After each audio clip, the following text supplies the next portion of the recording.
At last, Andre Montgomery's killer is sentenced. The full story right now on today's Celebrity News.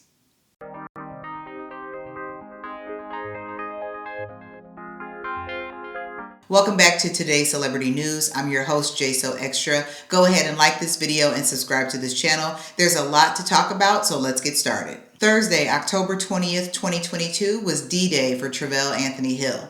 To refresh your memory, Travell Anthony Hill was the alleged shooter in the case involving victim Andre Montgomery. You might remember Andre Montgomery from the show Welcome to Sweetie Pies, his uncle, James Timothy Norman, and his grandmother, Miss Robbie Montgomery. I've been covering this case since August 2020, so if you have no idea what I'm talking about, you can reference some of my previous videos. But allow me to quickly summarize the case. You have the main conspirator, James Timothy Norman, who was Andre Montgomery's uncle. You had a woman named Tanisha Ellis, who played a role in the murder. You have the insurance agent, Wael Yagnam, who was accused of conspiracy to commit mail-or-wire fraud, helping James Timothy Norman acquire a life insurance policy on his nephew, Andre Montgomery. And finally, you have Travell Anthony Hill, who was the hired gunman. Initially, James Timothy Norman pled not guilty to the charges. Tanisha Ellis, Travell Anthony Hill, and Wael Yagnam all pled not guilty. But that all changed in 2022. As a matter of fact, on June 3rd, Travell Anthony Hill was the first co-conspirator to change his plea from not guilty to guilty in this case. After he pled guilty on June 3rd to conspiracy to commit murder for hire resulting in death and murder for hire resulting in death, Terica and Wael both changed their pleas to guilty. James Timothy Norman maintained his not guilty plea, but was convicted of the crime in September of 2022. During the time the guilty plea was entered into the record, Travell Anthony Hill agreed to cooperate with the U.S. attorneys as they built their case against James Timothy Norman. In exchange for his testimony and cooperation, the United States attorneys agreed to remove the death penalty off the table for Travell Anthony Hill and instead entertain the idea of a life sentence. During Tim Norman's trial, Travell Hill did testify as to his involvement in Andre Montgomery's murder. However, during his testimony, he stated that he had no direct contact with Tim Norman, but instead the information that he received was through other parties. I had the opportunity to attend Travell's sentencing, so I'm going to give you my first-hand account of how the day went. The sentencing took place in the exact same courtroom where Tim Norman's trial was heard. Judge Ross presided over the sentencing as well as Tim Norman's trial. It is safe to say that Judge Ross will be presiding over Wael Yagnam's sentencing, Terica Ellis' sentencing, and also Tim Norman's sentencing. As I entered the courtroom, I made my way to the left of the gallery, which is where the press sits. Afterwards, I saw a young man walk in and sit in front of me. I had never seen this young man before. He was not present through any of the days of Tim Norman's trial. Sometime after that man was sat, I saw a young lady walk in with a yellow t-shirt on that said, "Rest in peace, Andre." She looked vaguely familiar, but I couldn't remember her name. After that, I saw Caitlin Griggs, which is Andre's sister, walk in. And that's when I realized that the Griggs family was going to be present for Travell's sentencing. Present from the Griggs family was Asia Griggs, Andre's sister, Darren Griggs, Andre's older brother, Caitlin Griggs, Andre's other sister, and his mother, Michelle Griggs. One of Andre's aunts was also in attendance. Travell was ushered into the courtroom by U.S. Marshals, and he joined his defense counsel, Peter Cohen, at the attorney's table. The U.S. government was represented again by attorneys Gwen Carroll and Angie Dennis. Judge Ross briefly addressed the courtroom and the gallery and let everyone know that no outbursts would be tolerated during the sentencing. He understood that it was a sensitive matter, and that if anyone felt compelled to speak up, that they should step outside. He also reminded everyone to turn off their cell phones. Once those instructions were given, Judge Ross turned his attention to Travell. The judge asked Travell a series of questions, basically asking Travell if he understood why he was there, if he was under the influence of any drugs, if he was in his clear and right mind, and if he understood the proceedings as they were going to take place. Travell answered all of those questions, saying that he was in his right mind, he wasn't under any illegal substances, he wasn't coerced there, and that he understood why he was there and what the nature of the proceedings were.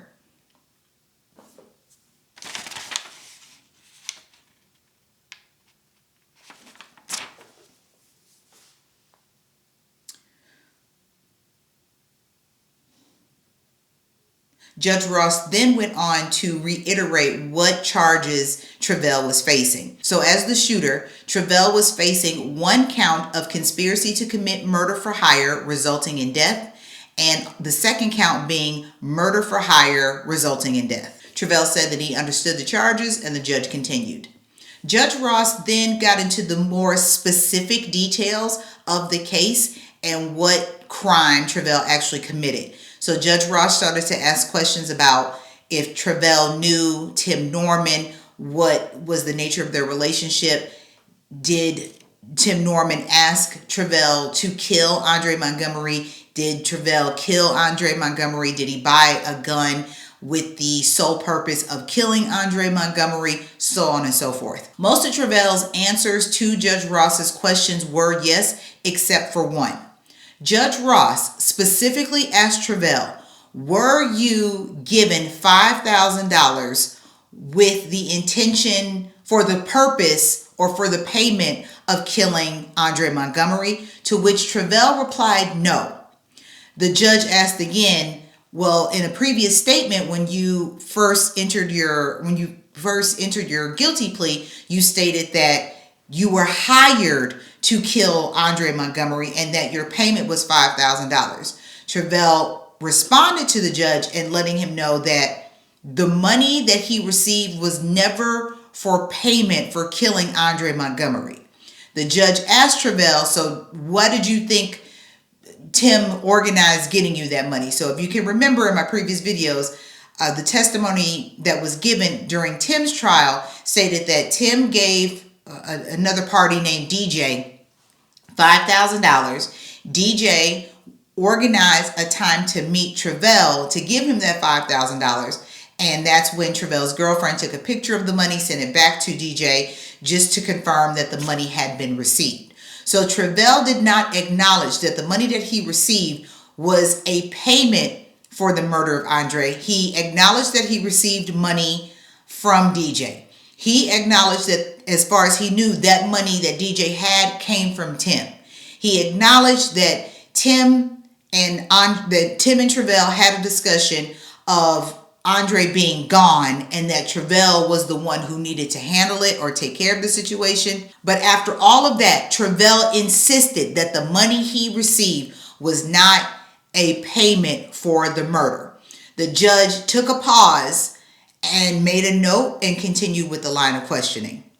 After the question portion concluded, Judge Ross told Travell how he calculated the terms of his sentencing. He uses something called guidelines of range. So he takes into account multiple factors before sentencing a party.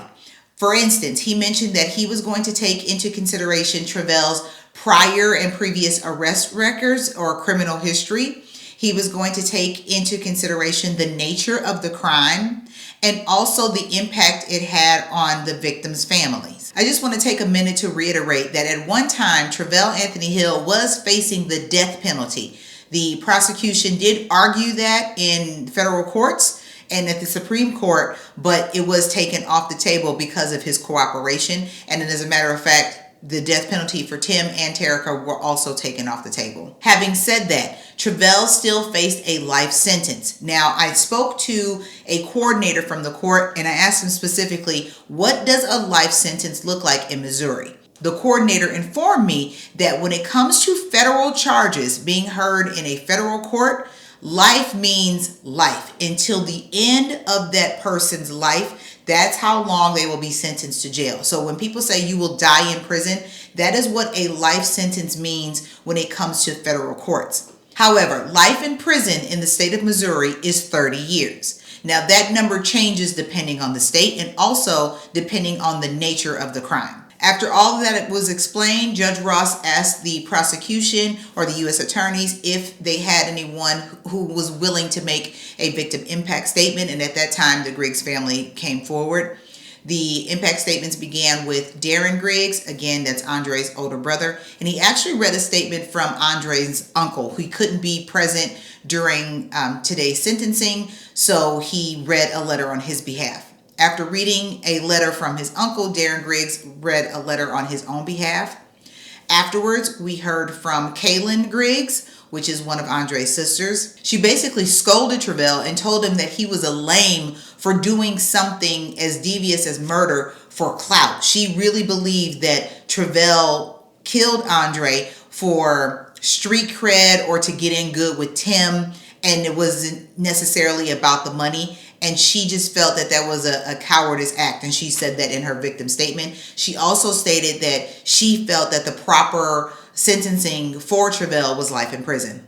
And finally, we heard from Andre's mother, Michelle Griggs. Miss Griggs was very soft-spoken and verklempt. She struggled to hold back the tears. But one thing she did say, I wrote down some things she mentioned. She said that I lost my son to greed. And that was very impactful because this whole case has been surrounded by money, and an opportunity for a financial windfall from the life insurance policy, Terica being paid $10,000, Travell being paid $5,000. It was all about the money for all of the people involved in this case. Coincidentally, Michelle and Andre have the same birthday.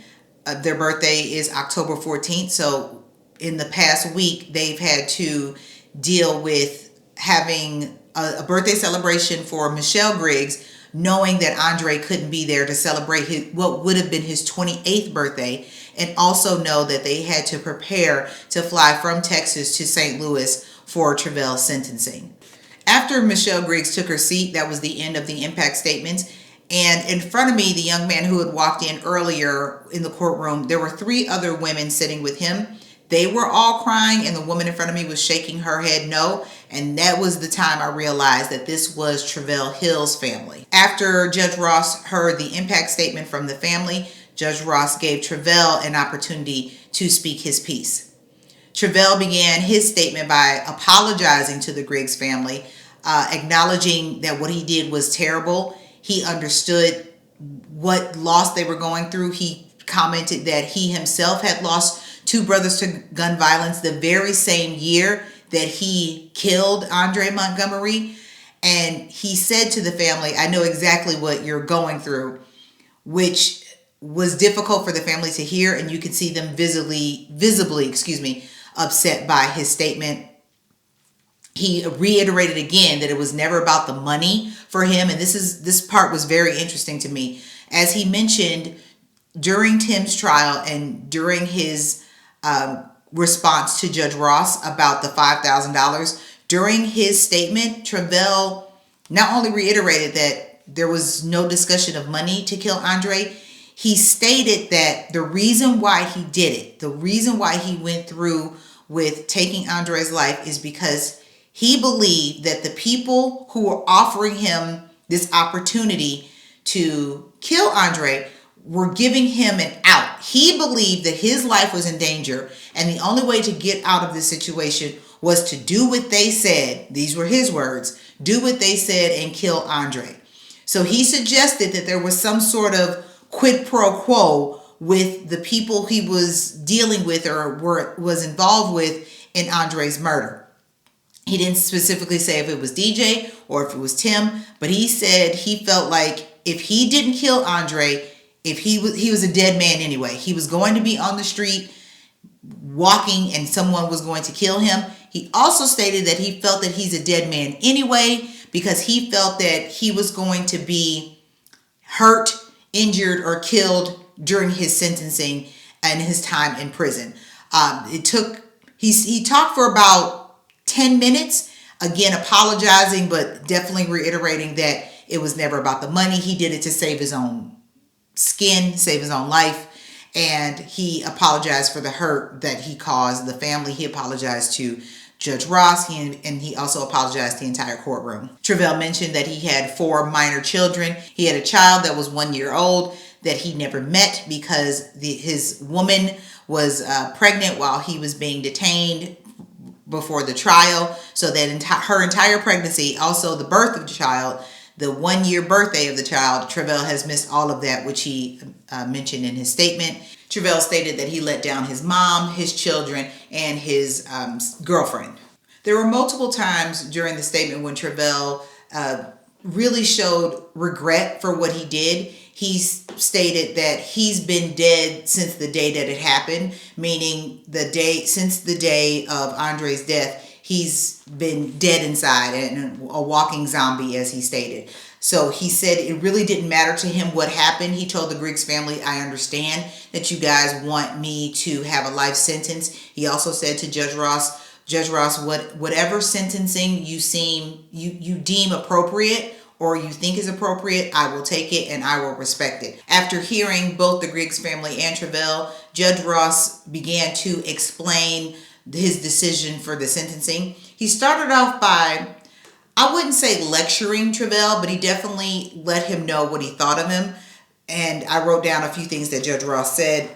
Forgive me for looking down. It says that the money wasn't the most important thing. You felt like you needed to do this because you were influenced by others. You bought a gun for the sole purpose of executing Andre in a cold and callous manner. It is very troubling to the court that his life meant so little to you.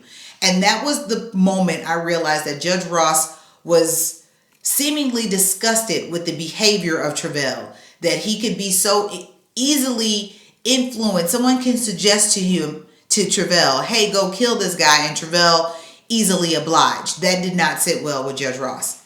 Judge Ross asked the prosecution what their recommendation was based on Travell's cooperation. And I believe it was attorney Angie Dennis who stated that based on the cooperation Travell had given his testimony, they recommended a sentencing of 30 years, to which Peter Cohen, Travell's attorney, stated that Travell had 4 minor children at home. He definitely cooperated and helped the prosecution build a case against him. The fact that all of his previous criminal history was nonviolent, it was mostly traffic charges and drug charges. And for that reason, Peter Cohen suggested to Judge Ross that Travell's sentencing be 20 years. Judge Ross heard from both the prosecution and the defense and finally made his ruling. Based on Travell's criminal history, the cold and callous nature of the crime, the fact that he did cooperate, but he did commit a murder for hire, Judge Ross sentenced Travell to 32 years for count 1, conspiracy to commit murder for hire resulting in death, and 32 years for count 2, murder for hire resulting in death. Both sentences to be served concurrently. So concurrently means at the same time, simultaneously, and they will be served in a federal prison. So in regards to the Tim Norman murder for hire case, one co-conspirator has been sentenced to 32 years. Wael Yagnam's sentencing will take place on October 26th in the Missouri Federal Court. Terica's sentencing has been moved from October 26th to January 10th, 2023. And also, Tim Norman's sentencing that was scheduled for December 16th, 2022 has now been postponed to March 2nd, 2023. So if any of those dates change, I will make sure to update you guys, but that is all I have for today. Make sure you like this video, subscribe to my channel, and leave me a comment to let me know what you think about the sentencing, whether you think it was fair, whether you think it was unfair to the family or unfair to Travell's family. Again, Travell was sentenced to 32 years in federal prison. The prosecution suggested 30 years. The defense suggested 20 years, and Judge Ross settled on 32 years. We have 3 more sentencings to take place, and I'll make sure to cover those sentencings to the best of my ability. This is today's celebrity news, and as always, thanks for listening, thanks for watching, and until next time, stay safe.